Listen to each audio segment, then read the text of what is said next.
सबके सामने गुरुवार के बाद शुक्रवार के कार्यक्रम में विश्लेषण जन्म कुंडली का इस कार्यक्रम के अंतर्गत आपके सामने जिनकी कुंडली लेकर के आया हूँ इनका नाम विराज है। ये है अहमदाबाद से 9 नवंबर 1995 इनका डेट ऑफ बर्थ। शुरू करते हैं आज का कार्यक्रम। कहीं नहीं जाना है, बिल्कुल बन के रहिएगा। ये वो कार्यक्रम है जो थोड़ा बड़ा बनता है। देखते हैं जैसे इनकी कुंडली है मुझसे कितना निकलवा पाती है, मैं कितना इनको बता पाता हूँ। बहुत जो है वो टफ नहीं बनाऊंगा, बिल्कुल इनके लेवल पे आके बताना चाहूंगा क्योंकि इनको भी समझ में आए। पता चला कि मैं और आप समझ गए पर इस व्यक्ति को पता ही नहीं चला, क्योंकि आवश्यकता नए वर्गों को जोड़ने की है। ये 1995 के हैं, हम उम्र है, मेरे ही जैसे अवस्था वाले हैं, मुझसे छोटे ही हैं थोड़े से, तो इन्हें समझाने की आवश्यकता होगी। शुरू करते हैं आज का कार्यक्रम। ये 12 राशियां, 12 घर और संपूर्ण ब्रह्मांड 360 डिग्री का। 360 को जब आप 12 भाग में बांटते हैं तो 30-30 डिग्री का एक एक घर होता है और प्रत्येक घर किसी न किसी राशि से बना होता है। इस घर में एक राशि प्रत्येक घर में एक एक अंक लिखेगा। 12 राशियां मतलब एक नंबर अगर लिखा तो मेष राशि, 2 तो वृषभ, 3 नंबर पे वृश्चिक मिथुन, 4 नंबर पे कर्क, 5 नंबर पे सिंह, 6 नंबर पे कन्या, 7 नंबर पे तुला, 8 नंबर पे वृश्चिक, 9 नंबर पे धनु, 10 नंबर पे मकर, 11 पे कुंभ और 12 पे मीन। आपकी राशि कुंभ है, मतलब जो लग्न में बनी है। और राशि किसे कहते हैं? ये राशि जो है वो आपके जन्म के समय पे पूर्व दिशा से उदित हो रही थी। पर आपकी कुंडली में राशि क्या है? तो राशि दो तरीके से देखी जाती है। एक विराज, व अक्षर, व मतलब वृषभ, और यहाँ राशि जहां पे चंद्रमा बैठे हैं वो दूसरी राशि है, जो मूलतया वही आपकी राशि है। तो किसी भी जीवन में किसी भी कोई भी निर्णय लेना हो तो आपको चंद्रमा से ही देखना चाहिए। तो उसके लिए आपको चेक करना होगा कि आपकी कुंडली में चंद्रमा कहाँ बैठे हैं। कहाँ बैठे हैं? वृषभ राशि में। मतलब जन्म की राशि भी वृषभ है और नाम राशि भी वृषभ है। ये दोनों एक नहीं होने चाहिए, अलग अलग हो तो ज्यादा अच्छा होता है। खैर, अब तो जो नाम रख दिया गया वो तो रख दिया गया। शुरू करते हैं। आपको मैं बताऊं सबसे पहले कि किसी भी व्यक्ति की कुंडली में अगर 1 से 2-3 ग्रह अपनी राशि में बैठ जाएं जिसके वो अधिपति हैं, मैं आपको अब अधिपति बता देता हूं। अधिपति मतलब उसका मालिक। जैसे आप अपने घर के मालिक हैं, आपके पिता अपने घर के मालिक हैं, ठीक उसी तरीके से इस घर का एक मालिक होगा, इस घर का एक मालिक होगा, इस घर का कोई एक मालिक होगा। तो सबसे पहले 1 नंबर से शुरू करते हैं। 1 नंबर मतलब मेष राशि, जिसके अधिपति मंगल होते हैं। और जैसे आप अहमदाबाद से हैं तो संभव है कि आप अहमदाबाद में रहते हो तो आप सूरत में भी आपका घर हो। तो ये मंगल की एक राशि बनी है मेष राशि, तो वो दूसरे राशि का भी अधिपति होता है। मतलब उसको 2 जगह घर मिले हैं, 2 राशियों का वो अधिपति है। तो एक घर अहमदाबाद, दूसरा घर सूरत। उसी तरीके से शनि कुंभ राशि और मकर राशि के अधिपति होते हैं। मतलब इनको भी 2 घर मिले हैं, एक बड़ोदरा और एक अहमदाबाद। तो बड़ोदरा और अहमदाबाद, इसके अधिपति शनि यही अपने ही घर में बैठे हैं। तो अब आप अपने घर में जब बैठेंगे तो बलवान महसूस करेंगे, स्वच्छंद और बड़े अच्छे खुश मिजाज। तो यहाँ पे आप बड़ोदरा में ना बैठ करके अहमदाबाद में बैठ गए, यानी कि 8 नंबर का अधिपति मंगल था, ये यहीं बैठा है। 11 नंबर के अधिपति शनि होते हैं, अपने ही घर में बैठे हैं। अब उसके बाद यहाँ पे 3 नंबर पे देखते हैं तो 3 नंबर पे अधिपति होते हैं बुध, मिथुन राशि के अधिपति। उनको भी दूसरा घर मिला है। तो उसी गुजरात के कोई एक और शहर का नाम आप रख लीजिए। तो एक शहर ये हो गया, दूसरा शहर ये है। इसके अधिपति अपने घर में ना बैठ करके अपने उस ग्रामीण क्षेत्र से, मतलब जहां पे उनका घर है उसके बिल्कुल निकट बैठे हैं। तो ये भी एक इसका अलग फायदा होगा। आप अगर अपने घर के बिल्कुल निकट में बैठे हैं तो आपको अपने घर की सुरक्षा पे बहुत ज्यादा ध्यान देने की आवश्यकता नहीं है। अब तुरंत ही अपने घर पे पहुंच जाएंगे, कोई भी सेंध लगाएगा तो यहाँ पे बुध की जो स्थिति है वो बड़ी अच्छी है, मतलब इसे भी ठीक कहेंगे। तो 2 घर के अधिपति यहाँ भी हो गए। उसके बाद बनते हैं 3 नंबर के बाद 4 नंबर की संख्या आती है। तो 4 नंबर के अधिपति कर्क राशि के अधिपति चंद्रमा होते हैं। अब होता क्या है कि कई बार आप अपने घर पे होते हैं तो थोड़ा कभी कभी अनबन होता है तो आप फार्म हाउस पे चले जाते हैं, तो वो उच्च का स्थान कहा जाता है, उसको आप कह सकते हैं। तो यहाँ चंद्रमा जो है वो फार्म हाउस में बैठे हैं। मतलब इसको ऐसे समझ लीजिए कि सलमान खान जो है वो फार्म हाउस पे है, जहां वो खूब अच्छे तरीके से मस्ती कर रहा है, मतलब चंद्रमा मस्ती कर रहे हैं और बड़े अच्छे हैं, और वो अपने फार्म हाउस पे हैं। मतलब वो उनके उस जगह पे जाने से वो ऐसा महसूस करेगा कि मैं बिल्कुल राजा की तरह हूँ, उच्च के सिंहासन पे बैठा हूँ। इस वजह से चंद्रमा यहाँ उच्च के हो जाएंगे।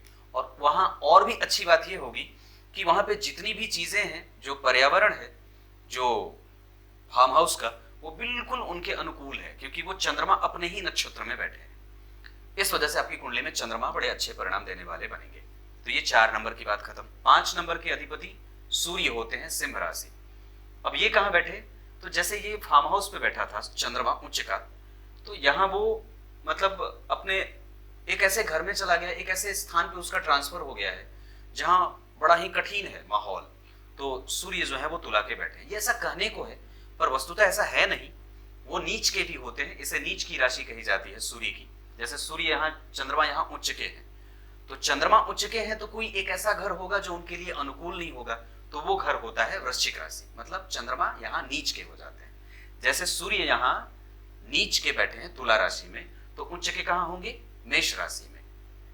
ठीक 7वें घर में वो ग्रह उच्च का हो जाता है और ठीक 7वें घर में नीच का हो जाता है।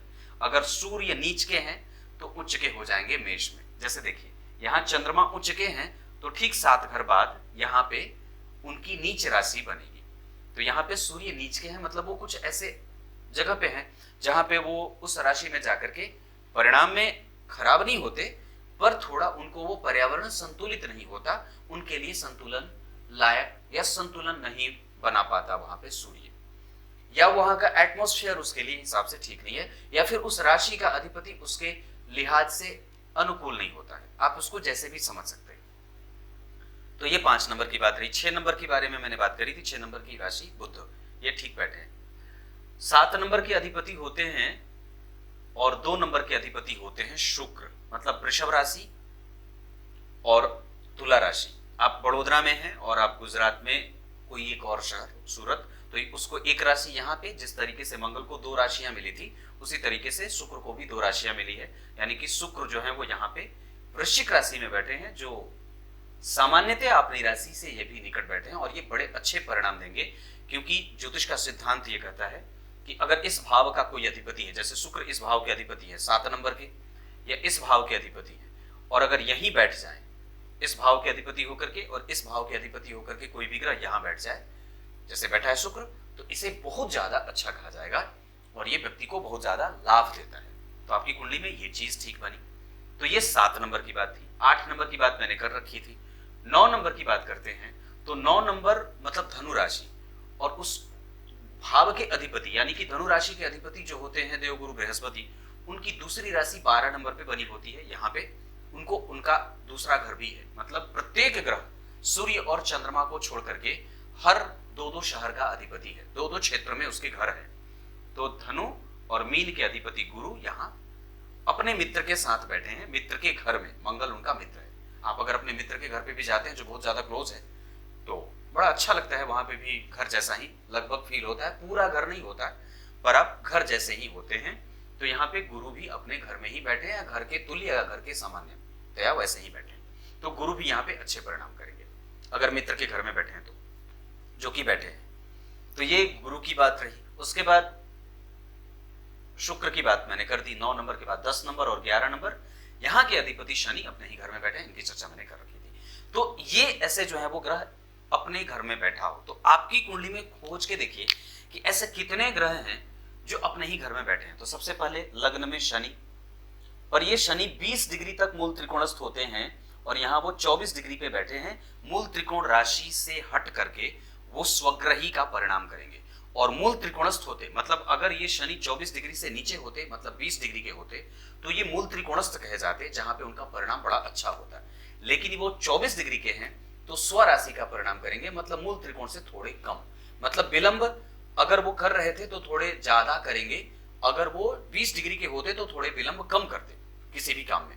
अगर व्यक्ति को स्वास्थ्य से संबंधित कोई समस्या है तो अगर वो 20 डिग्री के होते तो व्यक्ति को ज्यादा स्वस्थ बनाते, लेकिन अगर वो स्व राशि का यानी कि 24 डिग्री पे हैं तो थोड़े कम स्वस्थ बनेंगे। हो सकता है कि व्यक्ति का काम अगर 3 बार में होता हो, अगर वो 20 डिग्री के होते तो 3 बार में काम हो जाता या 1 बार में हो जाता, लेकिन अगर वो 24 डिग्री के हैं तो इसका मतलब है कि वो 3 बार से ज्यादा मेहनत करवाएंगे, 5 बार में करवाएंगे, पर हाँ परिणाम अवश्य देंगे, क्योंकि ये जिस नक्षत्र में बैठे हैं उस नक्षत्र का अधिपति केंद्र में ही बैठा है और बड़ा अच्छा बैठा है। ये बात यहां तक, इस बात को लेकर के मैंने आपकी संशय दूर करने का प्रयास किया है कि ये चीज यहाँ पे ठीक बनी है। वक्री है, 24 डिग्री के हैं, तो वक्री ग्रह जब 20 डिग्री से पीछे चला जाए तो शिफ्ट हो जाता है, तो वो 12वें का भी परिणाम करने लगे।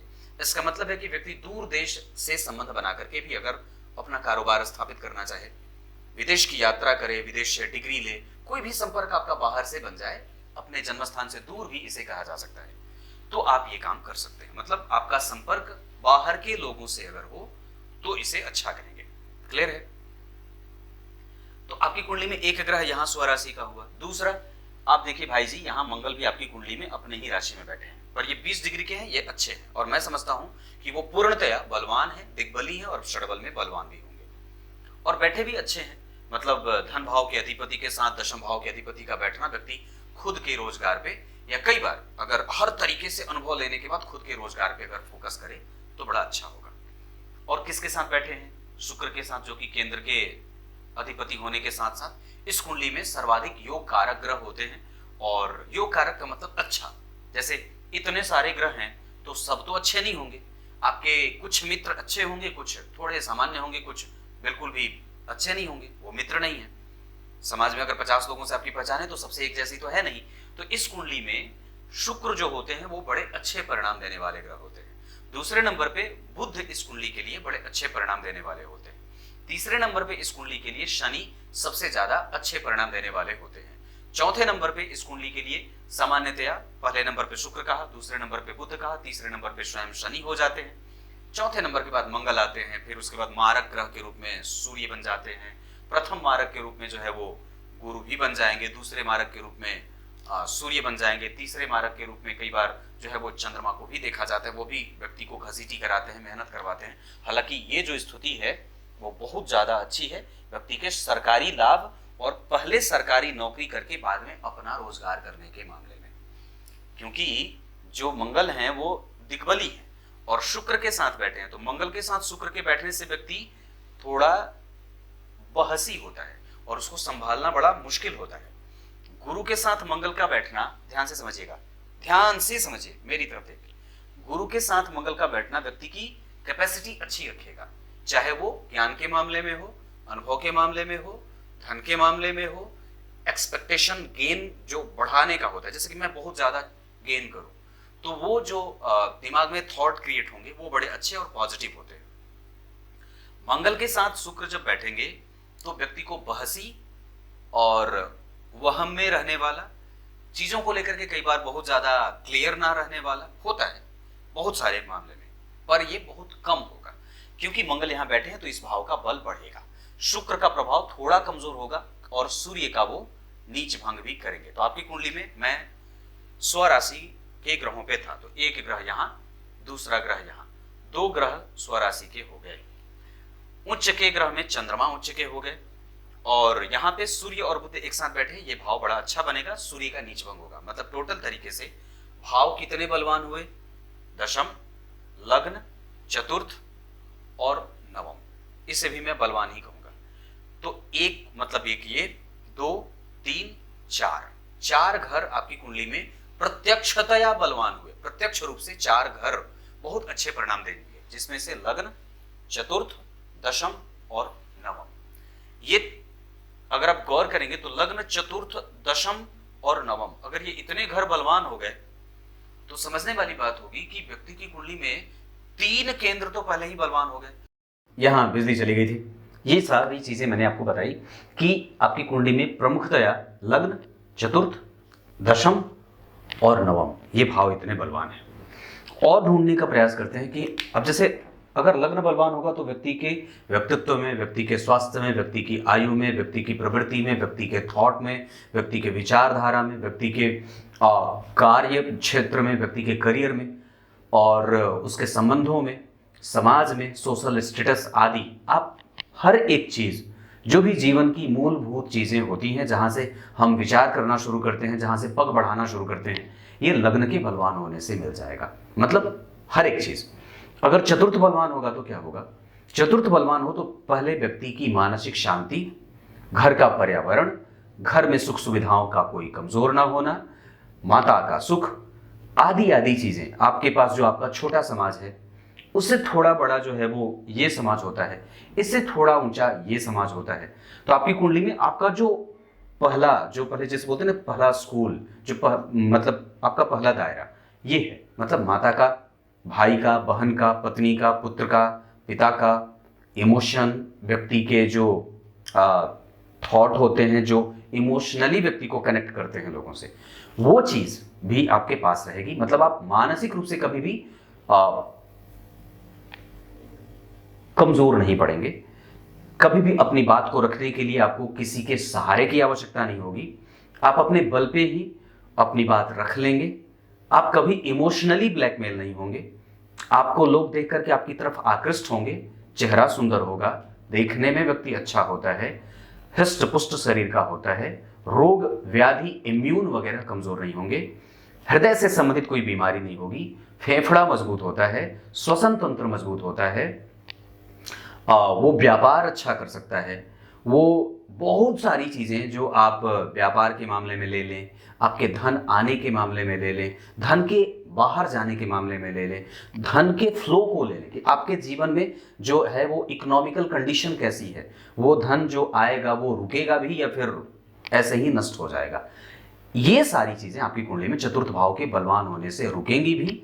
आप धन, वैभव, सुख, शांति, समृद्धि, यश, कुल, मान, पद, प्रतिष्ठा, प्रभाव और आपका जो दायरा, इसके साथ साथ भौतिकीय संसाधन, चाहे घर हो, गाड़ी हो, बंगला हो, ऑफिस हो, ये सब जमीन जायदाद आदि, ये सब यहाँ पे मिल जाए। क्लियर है? दशम भाव बलवान हो तो क्या हो?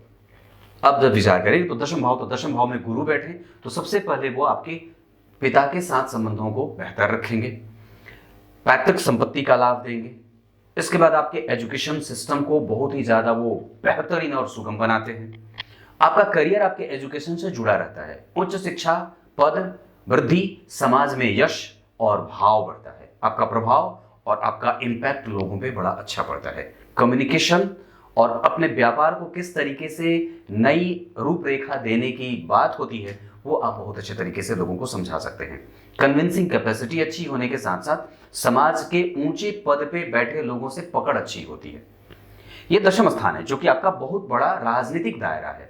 तो ये चीजें आपकी कुंडली में, मतलब आपको इस पे बहुत ज्यादा फोकस करने की आवश्यकता ना तो है और ना तो उसको बहुत ज्यादा आप निगेटिव सेंस में ले सकते हैं कि नहीं मेरे पास ये है तो मुझे उस पर बहुत ज्यादा ध्यान देने की आवश्यकता नहीं। मतलब मेरे कहने का ये है कि आप उसको मेंटेन करिए, आप उस पर अपना फोकस बढ़ाएंगे तो उसको और भी ज्यादा आपका लाभ उसका मिलेगा। ये कहने का तात्पर्य है कि आपका जो सामाजिक क्षेत्र है वो बहुत ही प्रबुद्ध है, मजबूत है और उसके पास काफी स्ट्रेंथ है। मतलब व्यक्ति धन से भी मजबूत हुआ, स्वास्थ्य भी उसका ठीक है, उसका इमोशन ठीक है, वो कभी भी निगेटिव फील नहीं करेगा, वो कभी भी लोनली फील नहीं करेगा, वो कभी भी अपने आप को परेशान और चिंतित नहीं महसूस करेगा, आर्थिक विपन्नता का दौर उसके जीवन में कभी भी देखने को नहीं मिलेगा और उसका जीवन सुख सौख्य से भरा रहेगा। ये सारी चीजें मिलने के बाद उसका सामाजिक जो प्रतिष्ठा है वो भी बहुत अच्छे लेवल पे रहे, क्योंकि गुरु, मंगल और शुक्र जो होते हैं वो व्यक्ति को कहीं भी नौकरी करे, चाहे खुद का ही काम करे, तो उसके अंडर में कई लोग काम करने वाले होते हैं और कहीं भी ये लोअर क्लास पे काम नहीं करेगा, अपर क्लास में काम करेगा। उसकी यात्रा अच्छी होती है, उसका प्रभाव समाज के प्रत्येक वर्ग पे प्रभावित करता है और उसके परिणाम से कई लोगों का घर चलता है। ऐसे भी आप इसको कह सकते हैं। वो पदस्थ होता है, अधिकार संपन्न होता है और उसके पीछे कई लोगों की टीम होती है जो काम करती है। आप ऐसा भी कह सकते हैं क्योंकि आपका जो एक बड़ा सा जो एक जब बोलते हैं ऑरा, आप इसको ऐसे कह सकते हैं। या फिर मेरा जो क्षेत्र है, कार्य क्षेत्र कैसा है, तो वो बड़ा ही बलिष्ठ है, वो मजबूत है, चाहे वो छोटे स्तर पे हो चाहे वो बड़े स्तर पे हो। मतलब यहाँ पे छोटा ना होकर के वो बड़ा होगा, क्योंकि शुक्र बैठे हैं तो पद देंगे, मंगल बैठे हैं तो पंक्चुअलिटी देंगे, पिता के साथ संबंधों में एक बड़ा ही दोस्ताना माहौल रहेगा, मित्रवत भाव रहता है, घर का माहौल बड़ा ही सुखद और संपन्न होता है। गुरु के केंद्र में बैठने से बहुत सारी चीजें आपको जल्दी ही ग्रास्प कर लेते हैं। इकोनॉमिकली व्यक्ति बहुत ही ज्यादा मजबूत होता है, स्ट्रेंथ बड़ी अच्छी होती है, इसमें कोई भी कमजोरी नहीं होगी। मतलब आपका ये जो क्षेत्र है ये बड़ा अच्छा होगा, जिसे आप कर्म क्षेत्र कह सकते हैं, आपका करियर वाला भाव, जो आपका करियर वाला एस्पेक्ट है वो बड़ा बेहतर है। तो ये चीज है। उसके बाद अगर नवम भाव बलवान हो तो क्या होगा, ये बलवान क्यों है, पहले इस पे विचार करते हैं। क्योंकि यहां पे आपकी कुंडली में एक केंद्र का अधिपति बैठा, जो नीच का तो है पर उसका नीच भंग हुआ है। बुध यहां बैठे जो नवम भाव के अधिपति नहीं है पर पंचम के अधिपति है। गौर करिए, पंचम के अधिपति होकर के नवम में बैठे, इसका सीधा अर्थ व्यक्ति के पूर्व जन्म से उसका भविष्य जुड़ रहा है, यह वर्तमान होता है। अब आप जरा गौर करें तो पूर्व जन्म यानी कि बुध की राशि बनी और वो भविष्य से जाकर के जुड़ रहा है। इसका मतलब है कि कनेक्शन जो है वो, और ये पितरों का भी भाव होता है, ये आपके पूजा पाठ और मंत्र जप का होता है। इसका मतलब है कि ये आपके पास है।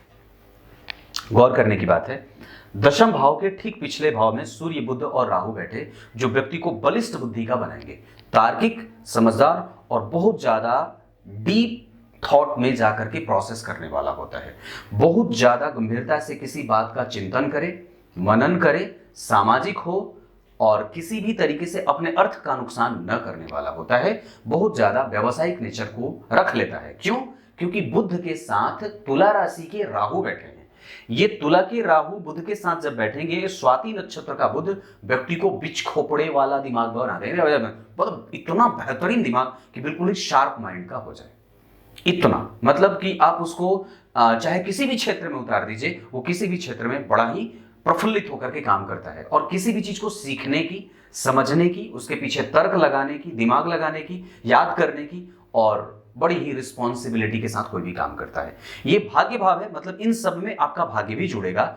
और यहाँ पे एक और भी बड़ी अच्छी बात होगी कि व्यक्ति का एजुकेशन बड़ा अच्छा होता है, उच्च शिक्षा बड़ी अच्छी होती है, उसका पादार्पण हमेशा ऐसे ही लोगों के साथ होता है, ऐसे लोगों से उसके संबंध बनते हैं। वो जहां भी जाए उसका बड़ा ही बेहतर नाम हो, भाग्य का बल बढ़े, पितरों का आशीर्वाद हो, पिता का लाभ बढ़े, पिता का यश बढ़ाता है और बहुत सारी चीजें लाभ में मिल जाती हैं। ऐसी चीजें देखने को मिलती है।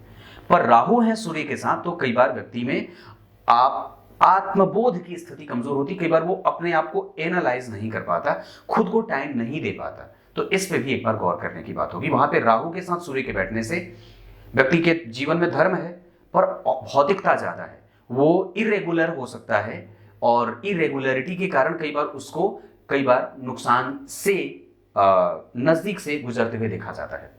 ये इतनी सारी चीजें मैंने बताई, तो आपने देखा कि कैसे लग्न, ये तो इतनी सारी चीजें, अब इस पे बहुत ज्यादा नहीं खींचूंगा। अब आपको सीधे आपके प्राप्त होने वाले भाव पे लेके आता हूं और धन भाव पे लेके आता हूं, क्योंकि इसके बारे में लोग ज्यादा सवाल पूछते हैं। आप गौर करिए, लग्न के अधिपति लग्न में बैठे, इसका मतलब है कि आपकी कुंडली का हर एक क्षेत्र, ध्यान से समझिएगा, बहुत अच्छी बात बताता हूं। अगर आपकी कुंडली का लग्नेश बलवान है तो आपके जितने भी क्षेत्र बनेंगे, लेकिन एक शर्त के साथ कि चंद्रमा के पास बल होना चाहिए। ये जो सूत्र है वो चंद्रमा अगर बलवान होंगे तभी ये बात लागू होगी। अगर आपकी कुंडली का लग्नेश बलवान है, मतलब लग्न बली है, लग्न के अधिपति लग्न में बैठे, तो कुंडली के जितने भी भाव हैं वो सब जागृत हैं। मतलब उस लग्नेश के पास इतना बल है कि वो किसी को भी डंडे मार करके उससे फल निकलवा लेगा। ये पक्की बात है और ये आजमाया हुआ है।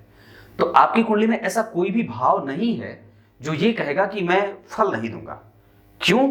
क्योंकि लग्नेश बलवान है, इस कुंडली का मालिक बलवान है। लग्नेश मतलब मालिक। अब यहां बुध को भी परिणाम देना होगा, अष्टमेश हो तो क्या होगा, मुझे देना ही होगा, मैं इस जातक को दूंगा चाहे कैसे भी हो। क्यों? क्योंकि लाभ भाव के अधिपति इस कुंडली के लिए बड़े अच्छे भाव के अधिपति नहीं है। गौर करिए, एकादशवां भाव पापी भाव होता है और जन्म कुंडली का छठवां भाव भी रोग भाव है। तो गौर से समझने वाली बात है कि रोग भाव के अधिपति चंद्रमा ने एकादशवें और धन भाव के अधिपति गुरु को देखा है।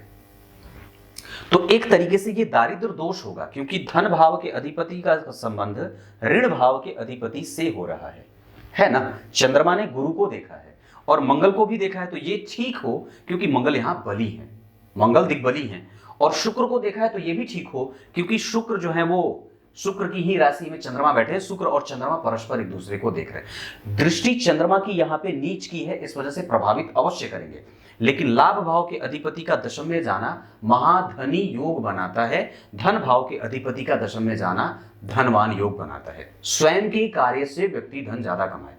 और कई बार यहाँ पे मंगल और शुक्र के एक साथ बैठने से और शनि की दृष्टि यहां पड़ रही है मंगल पे, व्यक्ति तकनीक और टेक्नोलॉजी के क्षेत्र में बहुत ही ज्यादा उड़नछू होता है, आगे बढ़कर के काम करने वाला। मतलब यहाँ पे व्यक्ति को तकनीक का बहुत अद्भुत और अधिकतम जानकारी होती है। साथ ही साथ यहाँ पे ये जो भाव बना दोनों, ये दोनों ही भाव आपकी कुंडली में बलवान होंगे, पर ऋण भाव के अधिपति देख रहे हैं, इस वजह से हमें धन का सही तरीके से समायोजन करने पे भी दिमाग लगाना होगा, खास करके चंद्रमा और गुरु की दशा में। गुरु की दशा में और चंद्रमा की दशा में हमें अपने धन को लेकर के विशेष ख्याल रखने की आवश्यकता होगी। किसको दे रहे हैं, इन्वेस्ट कहां कर रहे हैं, किस पे कितना लगा रहे हैं, कोई किस भरोसेमंद को दे रहे हैं और किस जो है वो किसी को दे रहे हैं, जैसे पता नहीं किसी को दे दिया वो जो बाद में निकला ही नहीं। ये बात आपको चंद्रमा और गुरु की दशा में ध्यान रखने की बारी होगी। वस्तुतः आपकी कुंडली में न तो ये भाव कमजोर है और न तो ये भाव कमजोर है, क्योंकि ये भी ठीक है। षष्ठेश उच्च के मतलब न्यायालय, कोर्ट केस कचहरी, दुश्मन आदि, इन सब चीजों से कभी भी और विपरीत परिस्थितियों से कभी भी डरने की बारी नहीं है। ऐसी अवस्था में व्यक्ति को सरकार से कभी भी नुकसान नहीं होता, सरकारी प्रोजेक्ट आसानी से मिल जाते हैं और कई बार तो व्यक्ति को आसानी से जो वो चाह लेता है वो आसानी से मिल जाता है। ये चंद्रमा दे देते हैं, क्योंकि ये देंगे। क्यों देंगे? क्योंकि ये सुख है, ये आपको किसी ना किसी तरीके से आपके मन को शांति देना चाहता है। अगर यहीं पे चंद्रमा नीच के हो जाते, मतलब वो किसी ना किसी तरीके से आपको बेचैन करने की स्थिति में होता, लेकिन यहाँ पे ये स्थिति नहीं है। ये बात यहां तक। तो ये एकादशवां और धन भाव आपकी कुंडली में ठीक बना, मंगल के साथ बैठे, ये ठीक होंगे, क्योंकि लाभ भाव के अधिपति का संबंध दशम में बनेगा। कन्विंसिंग कैपेसिटी अच्छी होती है, गुरु और मंगल का प्रभाव ठीक है। क्लियर है? शुक्र के बारे में बताइए, ये किसी न किसी तरीके से यहाँ पे ये भाव बढ़िया बना, ये सब चीजें ये ठीक बन गई। अब आगे बढ़ता हूं, पराक्रम कैसा है? पराक्रम मंगल, अपना कारोबार ही करना पड़ेगा। कई बार व्यक्ति आरंभ में कुछ दूसरा करे पर बाद में लौट करके खुद के काम पे आता है, तो ये एक नंबर का फलादेश है। मैं ये गारंटी से लिख के दे सकता हूं, व्यक्ति को आरंभ में भले वो कहीं से पीट पिटा करके आए पर काम अपना ही करे तो ज्यादा सफल हो। अपने काम में ही ज्यादा व्यक्ति को आगे बढ़ना चाहिए। मैं समझता हूं ये सबसे ज्यादा लाभदायक होगा। ये इसी तरीके का परिणाम दिखा रहे हैं। पिता के साथ जुड़ करके पिता का कारोबार, या सरकार से जुड़ करके, सरकार के साथ जुड़ करके, सरकार के साथ जुड़ करके कोई भी काम आप करें। अगर नौकरी भी कर रहे हैं तो सरकार से अगर कोई काम मिल रहा हो तो ठीक है, नहीं तो फिर आप खुद का काम कैसे स्थापित कर सकते हैं, खुद के काम में कितना दिमाग लगा सकते हैं, तो ये भाव बड़ा अच्छा रहेगा। ये पराक्रम है आपका। और इस कुंडली में केतु यहां बैठे हैं जो कि अपने ही नक्षत्र के हैं, तो ये भी ठीक है। राहु चित्रा के नक्षत्र में, मंगल दिग्बली, इस वजह से राहु के पास बल है। और शुभ ग्रह के राहु अच्छे होते हैं, त्रिकोण के राहु अच्छे होते हैं। और जिस राशि में बैठे उस राशि का अधिपति शुक्र केंद्र में बैठा है, ये अच्छा होता है। और डिग्री के हिसाब से 2 डिग्री का है तो थोड़ा कमजोर है, इस वजह से उसकी दशा में थोड़ा सफोकेशन होता है, थोड़ा व्यक्ति को परेशान देखा जाता है। ये एक सामान्य सी बात होगी। तो ये इतनी सारी चीजें, मतलब कौन कौन सा भाव मैंने कवर किया है? लग्न, द्वितीय, तृतीय, चतुर्थ, अब पंचम पे आता हूं। पंचम भाव भी मैंने थोड़ा सा देखा था कि ये चीज ठीक बन रही है जो आपको रिलेट करेगी और आपको आपके पूर्वजों के बल से आपको पुष्टित करेगी। मतलब आपके पिता का लाभ आपको अच्छा मिलेगा, आपके पूर्वजों का आशीर्वाद, दादा दादी, चाचा चाची, नाना नानी, जो आपके प्रेडिसेसर हैं उनका लाभ आपको मिलता रहेगा और उन लोगों से आपको कभी भी नुकसान में नहीं जाना होता है। ये एक अच्छी बात है।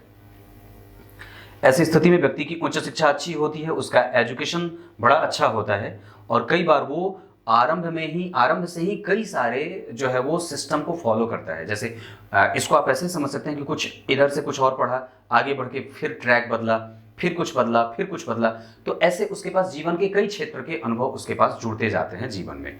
तो ये आपकी कुंडली में ये बुध के ही कारण हो रहा है, जहां व्यक्ति को कई बार बहुत सारे क्षेत्रों में उसका अनुभव, क्योंकि राहु के साथ बैठे हैं, तो मिल जाता है। ये आपकी कुंडली का पंचम भाव। छठवां भाव बहुत अच्छा बना है, इसमें तो कोई विचार ही नहीं करना है।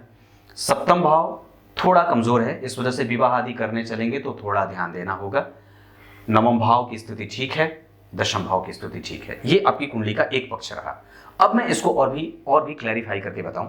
नक्षत्र में सूर्य आपको कभी भी निंदनीय नहीं होने देंगे।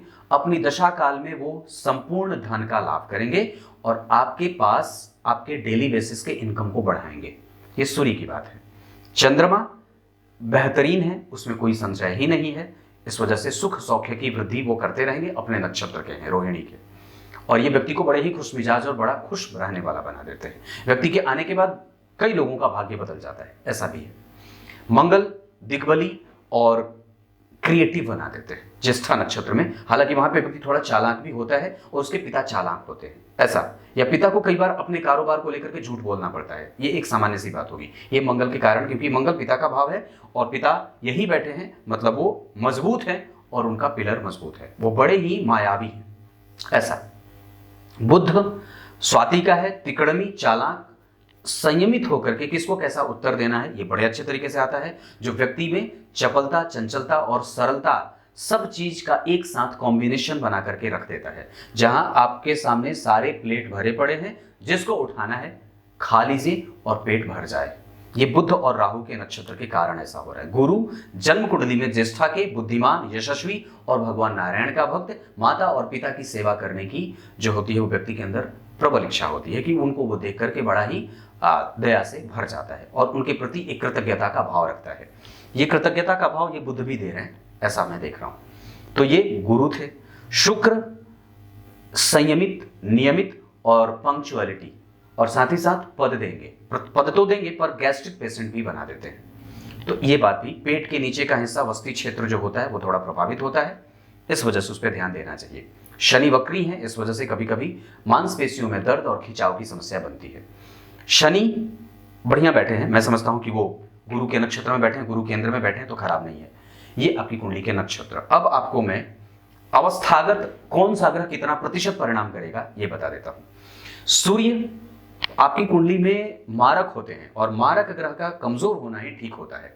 तो वृद्ध होकर के बैठे तो 25% आपके लिए परिणाम देंगे, मतलब उनका मारक प्रभाव भी 25% और शुभ प्रभाव भी 25% से ज्यादा होगा, क्योंकि वो भाग्य भाव में बैठे हैं। तो भाग्य का बल होगा और व्यक्ति की पहुंच बड़ी ऊंची होती है। क्षेत्र उसका बड़ा होता है, दायरा बड़ा होता है। चंद्रमा 100% बहुत अच्छे परिणाम करेंगे। मंगल 50% के साथ आपकी कुंडली में उपस्थित होंगे। गुरु 100% के साथ आपकी कुंडली में उपस्थित होंगे। शुक्र 50% के साथ आपकी कुंडली में आपको संपूर्णता और पद बड़े अच्छे लेवल पे ले जाकर के दे देते हैं और आपके प्रभाव के संपन्नता, प्रभाव की स्थिति जो है वो बड़ी ही मजबूती से बना देते हैं। शुक्र के बाद शनि थोड़े कमजोर हैं। हालांकि इस कुंडली के लिए शनि को और भी ज्यादा बलवान होना चाहिए था, वो 24 डिग्री के मृतप्राय हो जाएंगे, तो थोड़े कमजोर होंगे। वक्री होने से उनका थोड़ा प्रभाव ठीक होगा। बजरंगबली की पूजा इस जातक के लिए बहुत ज्यादा लाभदायक होगी, क्योंकि वो लग्नेश हैं, वो और थोड़े प्रबल होते तो और भी ज्यादा सभी ग्रहों को बल मिल जाता। ये चीज मैं देख रहा हूं। राहु और केतु 50% से कम, यानी कि दोनों ही आपकी कुंडली के लिए न तो लाभदायक न तो हानिकारक, मतलब वो लाभ भी देंगे और हानि भी देंगे। भाग्य का बल भी होगा, कभी भाग्य में हानि भी देंगे। ये स्थितियां उनकी अंतरदशा के ग्रहों पे निर्भर करेगी। अब मैं आपको तत्व के आधार पर बताता हूं। जैसे सबसे पहले सूर्य की बात करते हैं, तो सूर्य आपकी कुंडली में तत्वतः वो जैसे तुला राशि में बैठे हैं, सूर्य तुला राशि वायु तत्व की राशि में, चंद्रमा वृषभ राशि में। अब ये स्थिर राशि होती है, तो स्थिर राशि में होने के कारण कई बार स्थिर धन की स्थिति और बहुत ज्यादा इधर उधर व्यक्ति को भटकना नहीं होता। तो चंद्रमा भी ठीक है और निश्चित रूप से वो अच्छे परिणाम कर रहे हैं आपकी कुंडली में। मंगल की अगर बात करूंगा तो आपकी कुंडली में वो बैठा है वृश्चिक राशि में, दिग्बली है, और ये तत्व जो है वो वृश्चिक राशि का जल तत्व का ये प्रभाव है। 20 डिग्री के बैठे दिग्बली हुए तो हर तरीके से व्यक्ति को भरेंगे और सबके सामने ये बात बहुत अच्छे तरीके से हो जाएगी कि व्यक्ति के पास दिमाग में जो भी चीज चलेगी वो बिल्कुल ही क्लियर होता है और उसको कभी भी किसी से डर नहीं लगता।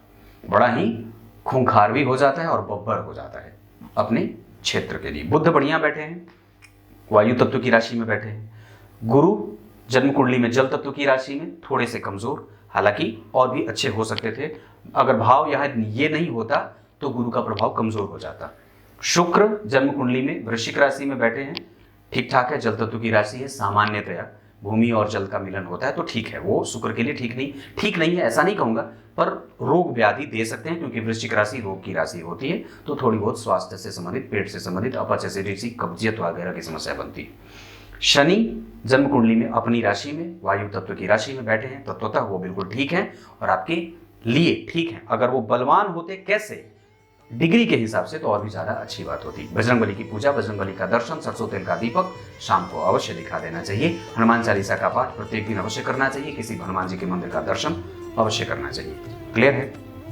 अब बाकी की चीजें मैं शाम के कार्यक्रम में बता दूंगा। तब तक के लिए बहुत बहुत नमस्कार।